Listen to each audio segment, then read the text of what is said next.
Welcome back to Daytime. There's a quote that I really love that says, find a job you love and you'll never have to work a day in your life. I think it was Katharine Hepburn, I'm not sure. I think we did that. But we did that, we lucked out. But a lot of people at home are still trying to find that great job. And who better to figure that out or help you figure that out than a career passion consultant, George Dutch. Welcome back to Daytime. Thank you. And so we're really talking today about tests, assessment tests. And I've always wanted to find out, do they actually really provide any kind of decent information? Well, have you ever taken one? Well, I did as a teenager. Did it help you? Well, as a teenager, no. Yeah. What about you, Derek? Have you taken one? I took one a little more recently, like probably about 8 years ago or so. I mean, it helped to a certain extent. Sure. You know, it told me that, you know, my personality was more inclined to be, you know, looking at these types of jobs rather than these. I remember that saying I should be working with people, and then my thought was, don't we all? Yeah. I wasn't sure. Yeah, I think that's one of the things that we note about tests is that we think that they're going to provide an aha experience, they're going to hit things right on the mark, and they don't. And there's all kinds of different tests, and they have different objectives or goals that they're trying to provide you. But I think the bottom line is whether the result of the test resonates with you, whether it provides a result that really connects with you and launches you into action. That's the ultimate test or effectiveness of a test. So for somebody at home that's not familiar with these types of tests, what kind of questions do people see on these tests? Well, there's different kinds of tests. One of them, one certain kind of test is a self-assessment test where you answer questions, you self-assess, you figure out the answer to that question. Other kinds of tests are administered by test administrators, including career experts of one kind or another. So it depends on what kind of test it is. Some tests are measuring personality traits, as you mentioned. Right. Some measure interests, some measure skills like IQ or emotional quotient, you know, different things. So there's lots of different kinds of tests, and we get kind of overwhelmed by all of the technology that's involved in tests. Would you say that some tests are actually valuable, whereas others, you know, maybe not? Well, I'm not the arbitrator of that question. Okay. I'm not the final judge of that. It's really the individual, whether or not the test resonates with them, and as I said before, whether or not it provides enough information for them to take some action in a new direction for a career. All right, so when we first started this segment, I was a little concerned, George, that you brought a knife and a hammer. Yeah. Okay, so we're not in the kitchen here, so what is the purpose of the knife Well, I and the guess hammer? the first point I wanted to make is that many tests will not come up with a right or wrong answer. For example, there's not one career that suits you perfectly and that a test is going to find that one answer. Tests tend to be blunt instruments. All right. Okay. They tend to give you a direction. They tend to work in a blunt manner because, after all, most tests are going to deliver results based on what you put into it. And very few tests will provide a sharply defined answer. And that was the other point I wanted to make is that no test is a sharply edged sword. It cannot cut through all the aspects of your life and come up with a perfect answer. And I think most tests are not as effective as they could be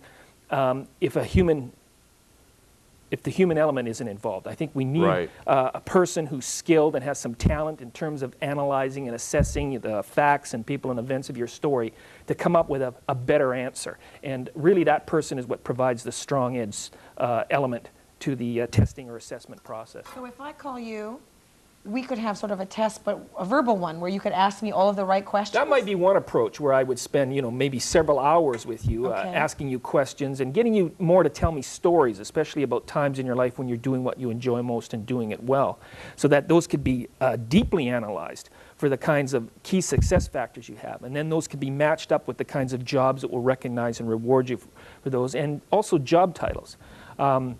Very often a test will come up with a bunch of job titles and they don't resonate with you whatsoever. It might say you could be a forest ranger, a lawyer, and a teacher, and you don't have any interest in any of those because tests can only give a general direction. But there might be some truth in terms of the skills that are involved in being a lawyer, a teacher, or a forest ranger that might match up with your talents or with your preferences or your priorities. But no test can take into account all the subtleties and nuances and preferences and uniqueness of an individual. I think only a human being can add that touch. So give me an example of a couple of questions you might ask myself if I came in. Well, I would ask you to think about a time in your life, for example, when you were a teenager. Can you remember a particular subject in school that you found particularly fascinating or stimulating? Drama in English. All right. most likely. Then I would ask you, what did you find particularly stimulating about those subjects? And then I might go on and say, well, what did you find, did you get involved in anything outside of class at school? Did you get involved in yearbooks, student council, sports? And I would probe deeper and deeper into those stories to try to discern what it is that you do naturally and effortlessly, what kind of factors motivated you to bring out the best in you, and I could start building up this profile or map of who and what you are in terms of your right work. It's a great approach. I know. I was going to say, have you, in your career doing this, met people who are in this zone of work that is so not what they should be doing? They know they're not happy. They really hate it. And they're on the right over here, and they should be totally up on the left. Sure, of course. What makes it that we do that? Why is it that we're in these jobs we really hate when we really should be in a job we really love over on this side? Yeah, I think there's all kinds of reasons for that. And some of them are social. For example, we're often conditioned to seek out certain kinds of jobs. You must have a professional job, that kind of thing. There's a lot of pressure socially from parents and other people in our circle of family friends to go in a certain direction, or go into the family business, for example, even if we don't have any talent or inclination in that area. Also, we have personal aspirations. Perhaps we make a decision based on values and priorities. You say, well, I want a job where I can drive a BMW in 3 years after graduating, rather than focusing on what would give us long-term, deep job satisfaction. There's lots of factors involved in why we make a choice that has a consequence that ends up with career pain or job dissatisfaction, rather than one that's a good job fit and delivers more than just a paycheck. It's interesting. Like, have you ever gone back yourself, George, personally, and thought about, when you were, like, how did you get to this point? Well, I went through a number of assessments that ended up recommending that I become a career consultant. So I've been through the process myself, and that's one of the reasons I know the strengths and the weaknesses of different tests. And that's why I went to some length to write an article for this show that's posted on the website here at Rogers Daytime, so that people can understand the pros and cons of tests. What do they really tell us? When are they helpful? When are they not helpful? Because it is kind of a minefield of information to navigate your way through. But they were helpful for me, although I must admit, the first time I got the result back from a career assessment test that said I should be a career consultant, I was surprised. But I started to explore those options that it recommended, and I could see the wisdom of that recommendation. I was talking to the producer before the show, Amrita Singh, and she said that she went through 3 tests, and they all came out as funeral director. Well, working with us, it might be the same thing, George. Thanks very much for being here.